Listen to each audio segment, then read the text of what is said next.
All right, welcome back. Thanks, Anthony. Like I said, we got a full plate, but before we talk a little talk about the top crime stories, I'm going to bring in my two guests, the ones I usually am on with. I'm going to straighten out my tie here a little bit. I got hashtag 4041. He's out of studio. This is Gene Rossi. Gene Rossi, 30-year career with the DOJ, over 100 trials, prolific litigator, trained 1,000 prosecutors. There's the DOJ has a war room called the Gene Rossi War Room. I'm never going to get over that, and I'm a little upset there's not a Bob Bianchi war room somewhere. I'm not going to lie to you, Gene. Welcome to the show. Is my tie straight? You know, we're flying here at the Law&Crime Network, Linda. Straighten my this. Gene, we're moving so quick. It was straight, but we're flying with so many stories. It actually moved to the side. We're doing so much. And I got my girl here, hashtag Jersey Girl. Listen, Linda, welcome back to the show. Linda, again, a prolific litigator, former prosecutor, defense lawyer on major cases. This is the personality potpourri here when all three of us are together. Hey, guys, on the top crime story, I got to ask one question. Yeah. What is it about people who have been blessed by God with talent, given multi-million-dollar contracts, popularity, fame, fortune, success, that throw it all away? Seriously, what is the psychology of this? I'll start with you, Linda. Well, I don't know if you'd say throw it away. You know, we know a lot of these football players have CTE now, and that makes you angry, it makes you nasty, it does a lot of things to your brain. But if you take the percentage of football players that have issues versus the percentage in the population, it's probably not any different. If anything, it's probably less. Wow. What do you think, Gene? I just think it's ego, idle minds breed evil thoughts, and sometimes when we have too much money, it's a curse, not a blessing. I have to agree. I mean, if they have the injuries and that's causing something, that's one thing. But I think that, like with many professions, when you have money and popularity and fame and everybody's coming at you, you were living in a bubble and you think you can do whatever you want. At least that's my opinion. Guys, we've got to switch topics. We got so much going on here. Linda, Gene, the bombshell of the Flynn sentencing memorandum and the addendum that was given by the government. There is a picture of Michael Flynn. He was the shortest serving national security advisor, I think 24 days. There's all sorts of arguments that he was colluding or potentially colluding with the Russians, clear violations of the Logan Act. And the Logan Act essentially says that you cannot be negotiating against the interests of the United States. And remember, and I'm going to throw it to you guys in a second, this was at a time when the Obama administration had issued sanctions against the Russian government for interference with the 2016 election. And apparently, not apparently, for a fact, Flynn was dealing with the Russian ambassador, Kislyak, during that time period, saying, hey, don't worry about everything. Everything's going to be okay. Disregard what's going on with Obama. And then when the FBI came a-knocking to ask him questions based on a Washington Post article written by David Isikoff, I believe it was, or Ignatius, David Ignatius, they said, hey, is this true? And he denied it. And he substantially lied to the FBI on at least 3 occasions. It led to his plea and then immediate cooperation. You see on the screen there, substantial assistance. That is not a loose term. That is a legal term. Gene, you were in the DOJ for 30 years. They essentially have him at a guideline range where it's 0 to 6 months. And so our viewers understand he could have been charged with a lot worse. So number one, he got a break because it was only a 1001 violation for lying to the FBI. Then he got a guideline range of 0 to 6 months. It's basically the chart that they have where they crime offenses on one end and the level of the nature of the offense. So that's a huge break. And then the government writes, because of the substantial assistance, that they have no problem with the low end of the guideline range or no jail at all. Gene Rossi, this is telling me that Michael Flynn knocked it out of the park. He is singing like a bird. And let me tell you this. Rudy Giuliani said the filing yesterday was butt kiss. I say it's holy cow. Now, if I were not on TV right now, instead of cow, I would use another word. But let me tell you this. That filing is incredibly telling. There are a lot of red flags and loud gongs that suggest that the President of the United States and other senior officials are in deep trouble, including former Attorney General Jeff Sessions. Here's why. You both were prosecutors. I venture to say you rarely had a cooperator with whom you met 19 times. Now, of those 19 times, you figure an average of 3 hours. That's about 60 hours of debriefings with one cooperator. Number two, we don't know if that was in the grand jury, but it doesn't matter. 60 hours of information that he has provided to the prosecutors, that's unheard of, and here's why it's important. He has provided so much information and so many leads that in that filing, what is telling is not what they disclosed to the public, but what was redacted. Those black lines on that. Okay, Gene, you know what? I can finish You it. were so brilliant, you literally froze. You were so eloquent, it was so powerful that you froze in time on the screen because the people needed to digest the wisdom. I agree with you, Gene, but you can't take this filing, Linda, out of the context. That let's remember who else is cooperating. We have Flynn now, substantial assistance, which means he gave other cases and other individuals up. We have Koehn, who gave over 70 hours of interviews. Weisselberg, who has immunity.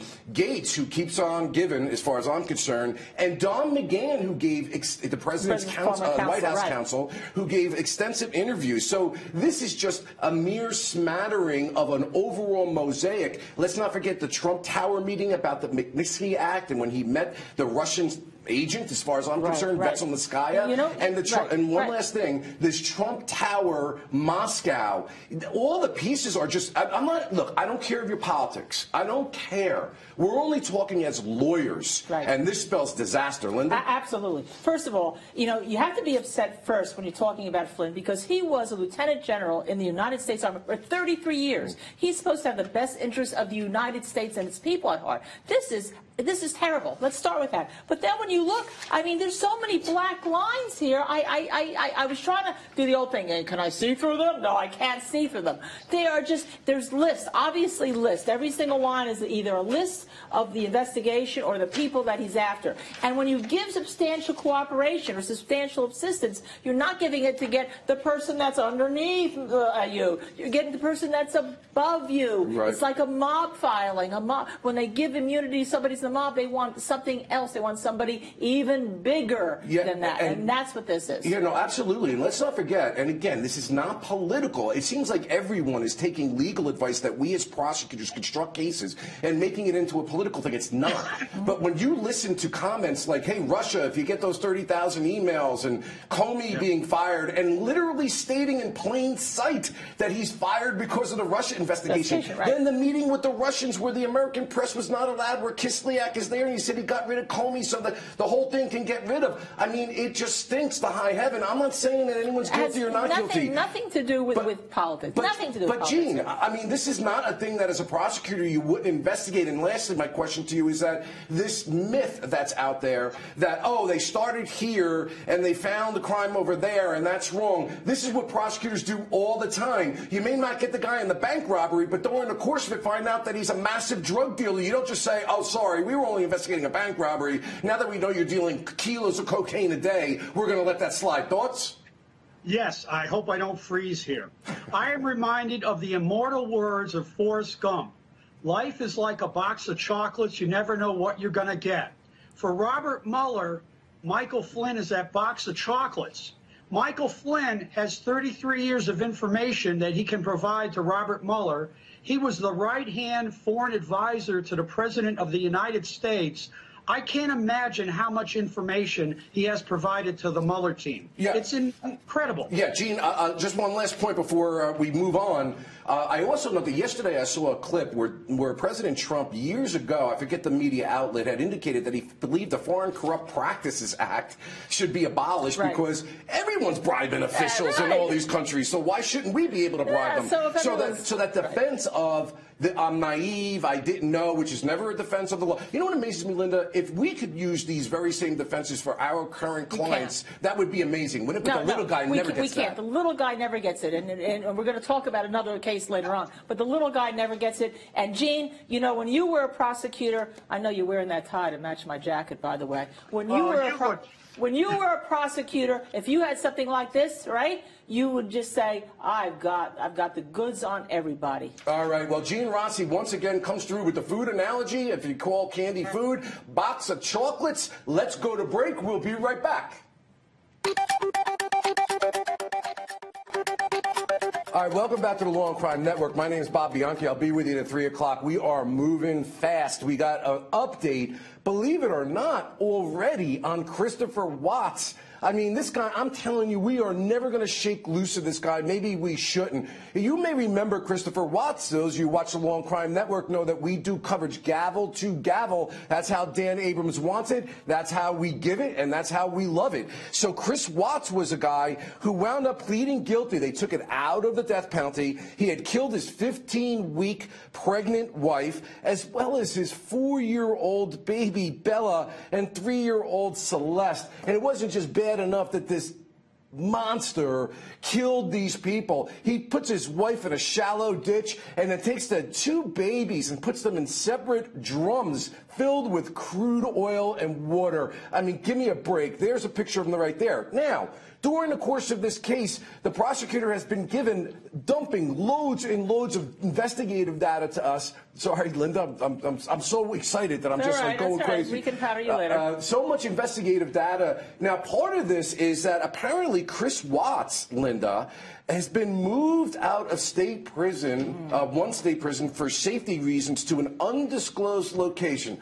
Huh, what a shocker. He's having safety problems in prison because despite what people may think about prisoners, they're human beings too. And when it comes down to pregnant women and kids and the manner in which you put them in a drum of oil like they were trash, I expect Mr. Watts is going to have a difficult stay. A very difficult problem. Remember the priest in Boston who was a pedophile and got killed in his jail cell, right? Mm-hmm.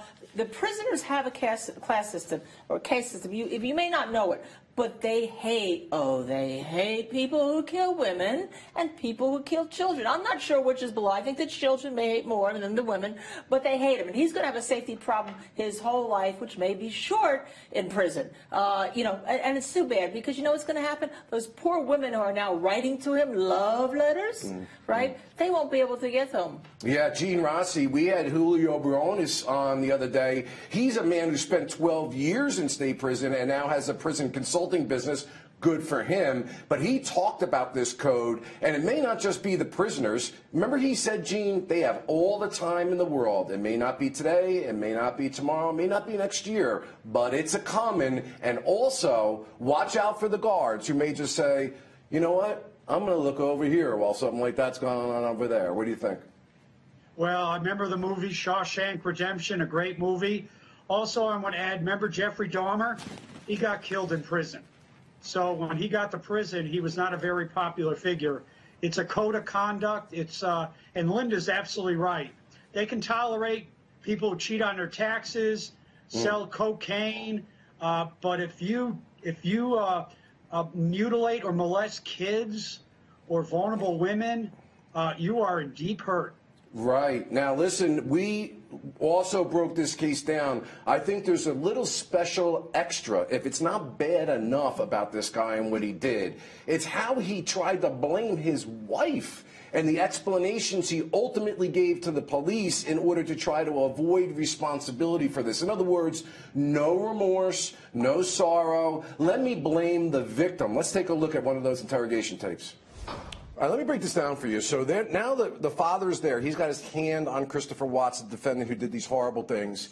And there are detectives in there. And, you know, you got to feel bad for the father, right? He's got his son is now in major jeopardy, and he's lost his daughter-in-law and his grandchildren. You can only imagine the emotions that this guy, Chris Watts, has put everybody through. But listen to what he's saying. He's basically saying, hey, I wanted to separate from her. She was just so overwhelmed. The next thing I know, from a monitor, I see she's choking and killing our our children, blaming mom for the death, and I snapped and basically killed her. A really horrible thing to do to the person that you just killed and your 2 kids. But since the time of his plea, where he had received multiple consecutive life without parole sentences, over 2,000 documents have been dumped on us, and some of them involve Nicole Kessinger. Nicole Kessinger was his paramour, his mistress, and this is odd. Kessinger admits to detectives that she deleted a number of texts. She also indicated that they never discussed their future relationship. However, she was looking up things in the Google search history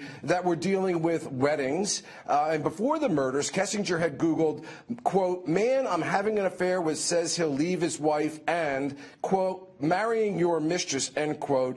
And he also she also looked up wedding dresses, and he also was Googling, quote, "How does it feel when someone says I love you?" and then researched, quote, "secluded vacation destinations." Linda, I mean, this guy, this is before all the murders happened. Right. I mean, this guy is something else, because I got a whopper for after the murders. Go ahead. Well, he's really, really sick. And you know what makes me really angry about this? Apparently, either the 3 or the 4-year-old, and I don't remember whether Celeste or Bella, it doesn't matter, apparently fought back. The medical examiner, in the documents that were dumped, it was indicated that fought back, and the judge alluded to this when he sentenced him.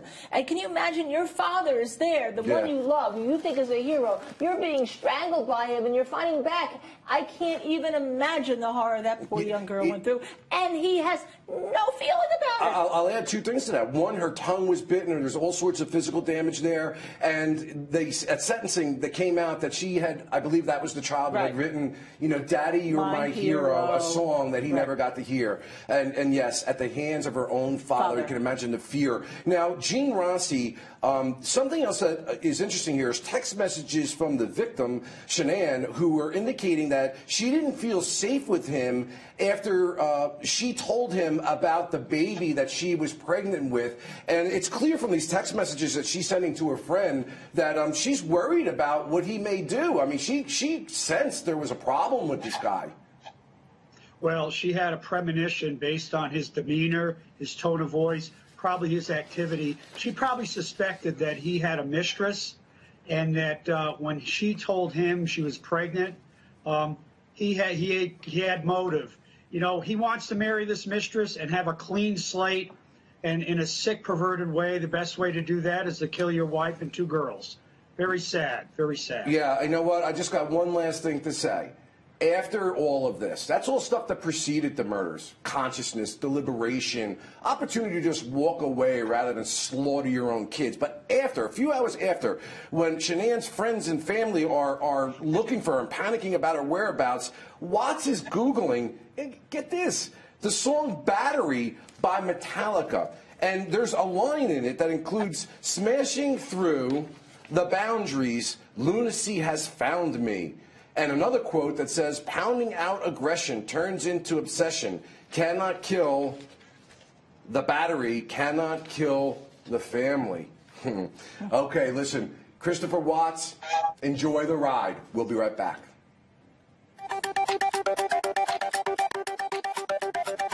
Welcome back to Law and Crime Network. I got Linda Kenney Baden with me, as well as Gene Rossi, my team. Great to be on with you guys. We're talking Christopher Watts, the gift that keeps on giving, if you will, from the legal community, where the prosecutor, after the sentencing for 5 consecutive life without parole sentences, took it out of the death penalty. He was sentenced. Apparently, he's having a hard time in prison. Shocker there. And he has to be moved to an undisclosed location. He's going to have a very hard time in that prison based on everything that he did. But you know what? Let's talk about what I call, Linda, the collateral consequences, quote unquote, of these guys in a momentary thing, if you will. After he murders and strangles and struggles and kills and dumps and then tries to cover up, there's a family, 2 families, even his side, that are looking for Shanann. They're looking for the babies. And there he is playing the victim. Just come home. He's in the media. Look at him. You liar, you prevaricator. You sitting there making everybody run around like you're a victim. And nevertheless, all along, Shanann's mom knew there's something here, because in these documents we're getting information that from the beginning, She believed that Christopher Watts had something to do with her disappearance and that it was foul play. I guess it's a mom's instinct. Yeah, you know what? And Shanann on her Facebook page tried to keep up the facade, you know, this best husband, wonderful.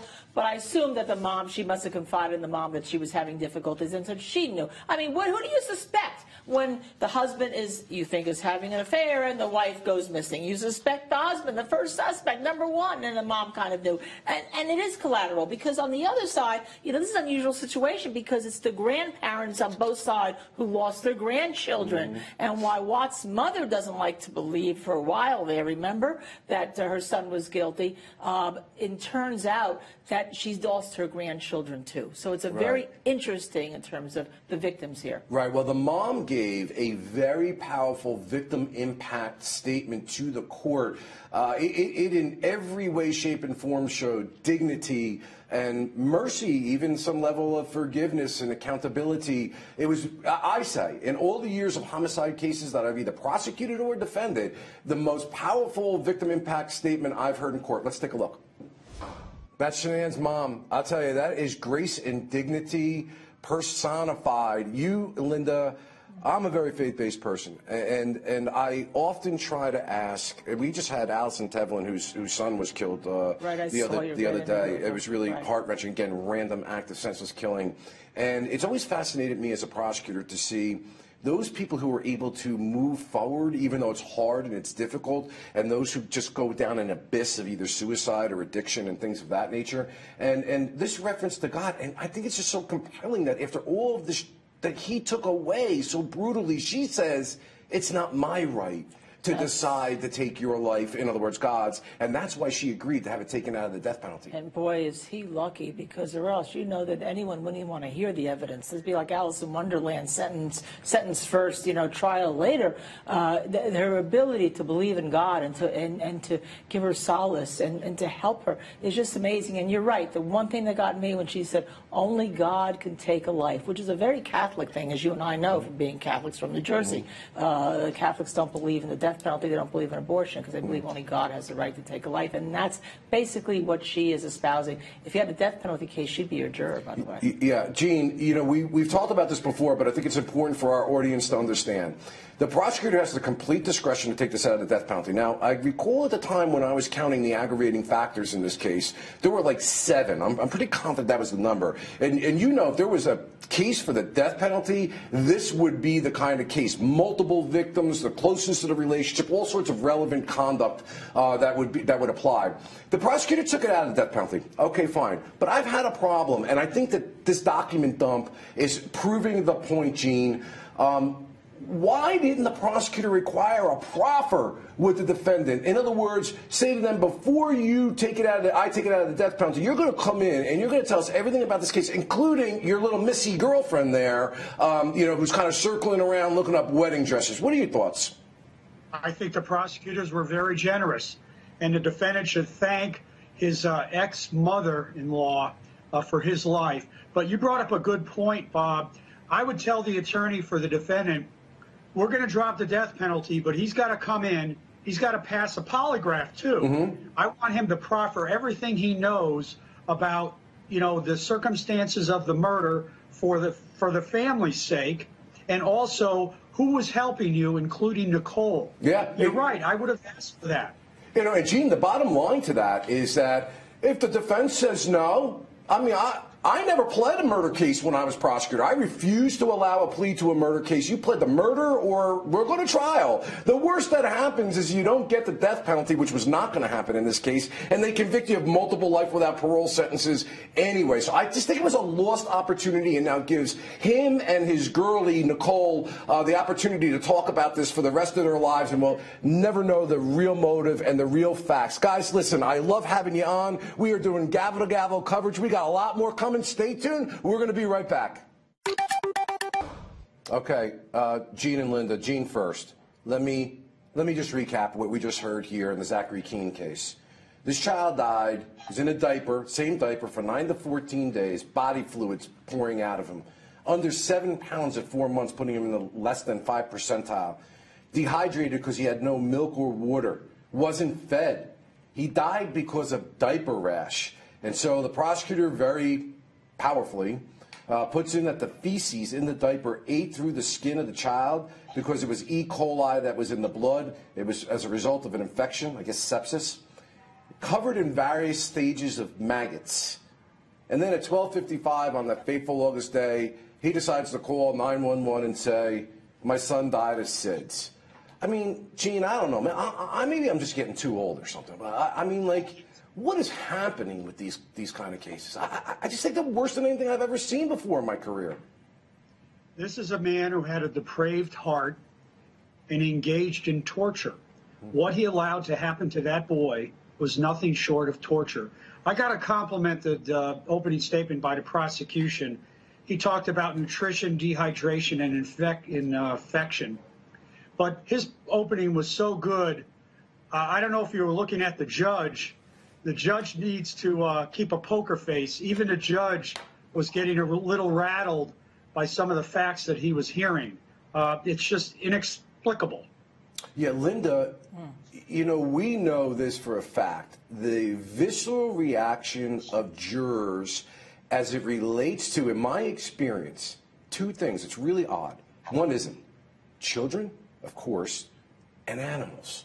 Especially animals sometimes. I can tell you, Bob, when I handled in Monmouth County a horse case that was killed for, horses were being killed for insurance, I got more letters than when I handled child cases, and I quite frankly didn't understand that. Although I do understand my love for animals, as you and I both have dogs, we're two crazy people. But this is so terrible. I suspect, you know, the prosecution, the state did DNA here testing to see if the child was his, and I suspect that he may have thought this child was not his. And now you see the tear because he knows he was. He just neglected it, left for his wife. I don't understand how you do that, even if it's not your child. Like, where is our love for humanity, whether it's your child or not? It's an innocent thing. It's an innocent being. Can't take needs care your of himself. protection. Right. I mean, you're taking care of your daughter and you're taking care of your dog, but you allow this to happen. It's disgusting. So the question has to be, if you're a defense attorney, which is perfectly fine. Right. You need to have defense attorneys, and they do a very valuable job. How do you open up with a case as graphic as this, with the jury looking at your guy like he is the monster that the prosecutor just laid out? Well, let's take a look at the defense opening. Okay, Gene, because I know that you teach a lot of lawyers, as we all do around this table. Look, that defense lawyer had like the hardest job in America that day in the courtrooms.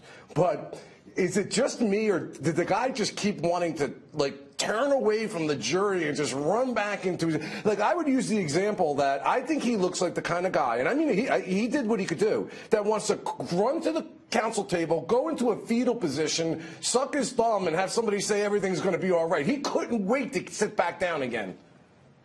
I gotta tone it down a little bit because of my Italian background, but I made a critique about somebody's opening. I got a nasty email. I saw it. Yeah. Here's the thing. I think this case should be presented to a law student class and make all of them do the opening for the defendant, because this is so hard, and I can't second guess this guy. I do agree. It was an extremely difficult opening for any attorney. I wish we could just have that clip, like at the end, he ran back, was heading back, and then spun around and was like, oh, thank you. I'm not critiquing the guy. I feel bad for the guy because, but Linda, you're a prolific defense attorney. I am just not a fan of, I'm not going to do this, I'm not going to do that, I'm not going to do the other thing. How about arguing lesser included offenses, or he's not responsible, or it's not a crime? That's right. I mean, what would you do? By the way, just on Gene's point about the judge, did you see the judge? I mean, he's like this. I mean, he shows he needs Botox or something. I mean, because the judge is like, you can't believe this. But yes, no, they had a defense. The defense was, look, he didn't take care of the kid. He worked 16 hours a day. He left it to the mother. He's trained not to take care of the kid by his family upbringing. And yes, it could be manslaughter. And that's what you got to argue. You got to set that stage for your defense, and you got to say, look, this is not murder. It wasn't intentional. Manslaughter, we're going to tell you we agreed to. Not murder. I mean, go to it. Go for it. Yeah, well, you know, that's why I've always said it's easier to do openings as a prosecutor than, in my mind, than it is for a defense in a case like this. We got to go to break. We'll be right back.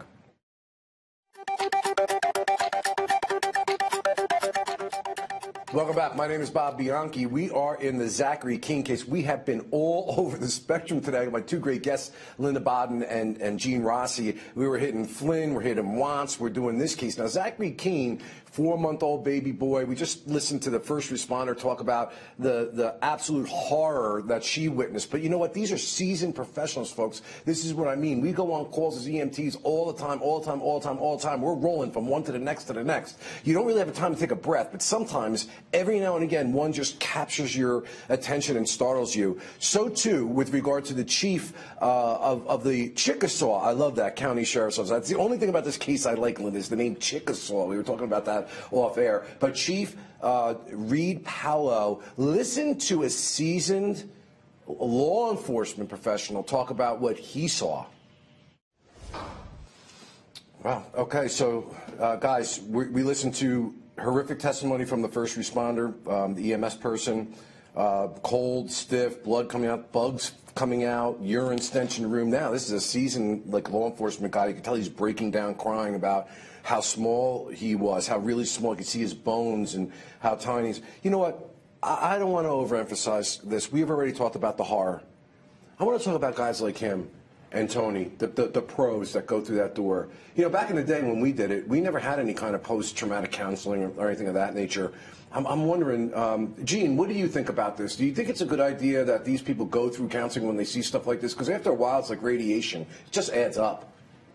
Well, I can just go to the military. I trained a lot of JAGs, Marine Corps, Air Force, and Army, and post-traumatic stress disorder, it just doesn't apply to the military.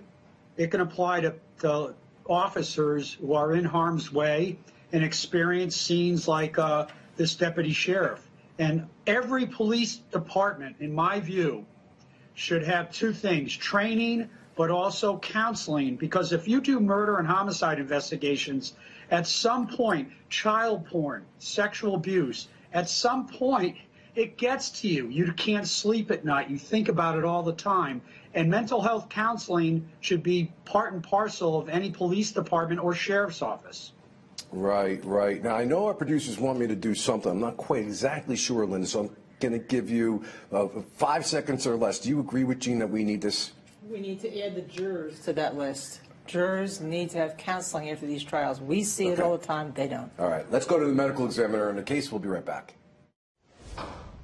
Welcome back. Gene Rossi, we're doing Zachary Koehn to put our viewers up to speed. 4-month-old boy died. We just listened to testimony from a first responder nurse and then a seasoned chief of a sheriff's department who were literally tearing up and crying when they're talking about the condition of this body. Now we have the medical examiner just testified that first is malnutrition, then dehydration, then the infection sets in, and the distress would start where there'd be lethargy and the baby wouldn't even be able to eventually cry in order to warn the parents that it was in some level of distress. So let's just go into a little trial tactics, because I'm tired of talking about the brutality of this case. We all get it. We don't need to pounce on that. You cross-examine a medical examiner as a defense attorney, or you just let it go? Well, it goes back to what Linda said. If I'm doing a defense here, and it's a incredibly hard case, you're trying to get it from first to second degree, I would cross-examine all three, actually. Not hard, but just to show you're putting up some fight. And on the medical examiner, I would go through hypotheticals to suggest that this was a long process of neglect, that it wasn't, there wasn't any forced trauma, there wasn't any bruises from violence. Mm-hmm. Try to establish something that gets you to second degree. Mm-hmm. You know, that's your only hope. But I would do a cross. It wouldn't be destructive. It would be constructive, and it wouldn't be that long. Yeah, Gene brings up a great point, Linda. So you're asking questions that basically show what's not there. In other words, to bring it down to mitigation, bring it down to a lesser offense. Thoughts? Well, also, I would start establishing the timeline of when the father was gone. Well, let's look at his records, Dr. Sessions said. So if he wasn't there, that means the mother was taking care of the baby. If he wasn't there on the next day, that means the mother was taking care of the baby. If he wasn't there on day 3, the mother was taking care of the baby. I think you have to start establishing the defense, and you also have to establish that, you know, the jury's grossed out by the whole maggot issue, and you have to show that that's after the baby died, that they're there with dead tissue, not before. You have to give the jury something to say, okay, maybe he was a terrible father, he was neglectful, but he didn't intentionally kill the child. Yeah, no, this is why I love having you guys on, because you just have such a prolific way of looking at things. In other words, Gene and Linda, what you basically said to me, and I agree with you completely, is that you use that witness to put your defense through that witness without necessarily beating up the witness for the science that he's giving. He's just giving facts. But you can bring out the fact that the mother may be irresponsible, or that he wasn't. That's a great point. That's why I love having my hashtag 4041 and my hashtag Jersey Girl with me. We'll go on a break. We'll be right back. All right, welcome back. That's Zachary Koehn on cross-examination. Linda and Gene Rossi and Linda Kenney Baden are with me. Linda, there seems to be, kind of comes off as maybe a little dopey, for lack of a better expression. There's almost a sensibility that maybe part of the story is right, that he thought that, the baby's being cared for. So my question is going to be, generally speaking, because he got convicted. Right. Do you think that it's possible that the jury was so overwhelmed about the manner in which this boy died that there was just no way that they were going to say not guilty on anything? Absolutely, especially the way the case was tried. They just weren't. And also, remember, when she thinks she's having gas pains or constipation and the child is born, then the jury may think, oh, maybe he didn't want this trial, a la what, that we had the case before. Maybe he wasn't interested in having this child, so maybe he just ignored the child, and that may make it worse. But you know what I always say about defendants who testify, Bob? Hashtag Prison Express. Yeah, Gene, my mentor when I was coming up in the trial world as a baby prosecutor, who was just killer in the courtroom as a prosecutor, said that jurors love to convict out of the mouth of the defendant. Now, of course, as a prosecutor, you got to be skilled, because typically you're not really sure exactly what the defendant is going to say. You got to know that case in the fabric of your tissue, in your DNA. You got to be fluid and know how to move. There's no really reports, typically speaking. Maybe there's a statement, and you really got to be flexible with that, because you just don't know what's going to come out of their mouth, unlike the defense, who has all the discovery. So when you're training your lawyers, and you've done over 1,000 DOJ trainings for those folks, how do you tell them to approach a cross-examination of a defendant like this? Very carefully. This guy, first off, I would try to get, no pun intended, I'd try to get in his head and under his skin, because he has the worst affect I've ever seen of any defendant who's taken a stand other than Jason Van Dyke. And number two, I would keep it short and to the point, because he came out with a phrase, and what I used to tell my prosecutors is, when you're cross-examining a defendant or anybody, use their words against them. He used the phrase, "He looked fine to me." Sir, did Sterling look fine to you when he had been sitting in that crib for 9 days without a bath? Sir, did he look fine to you when he smelled of urine throughout the whole house? I would have used those words against him. I want to just add to that, because, nobody can get it better than I think all three of us here, because we have so much experience between us. What you're also doing there, Gene, which I agree with completely, but Linda, what he's also doing there is that you can bring your case through on cross-examination. I don't care what the defendant says to the answer. So you don't dispute the fact that the baby hadn't been changed the diaper hadn't been changed for 9 days. You don't dispute the fact that fleas came out when the EMT was there. You don't dispute the fact that there were maggots and variants. You don't dispute the fact that all those facts. You don't dispute the fact that the baby was 7 pounds. Yeah, when he the 7 died. pounds. Right. You don't dispute the fact that ribs. You don't dispute the fact that he was cold when the EMT went there, right? So real quick, in 30 seconds or less, you can bring your case through the witness. Whether you're a prosecution or defense, that's what you have to do. You just go cross-examine for cross-examine and say, look how great I am. You have to have a motive to bring. You have to have something. And we don't see that in this trial. Yeah. Well, this is the difference between skilled trial lawyering and not. And this is why these guys teach people, and this is why we love having them on. We're going to continue with this Law&Crime Network. We have done everything we can today to bring you a spectrum and variety of cases, including Mediate, the first time that they were ever on, Linda. It was amazing. But we're going to have to go to a break, but you can be assured I will be back. Linda's going off. She'll be hosting shortly.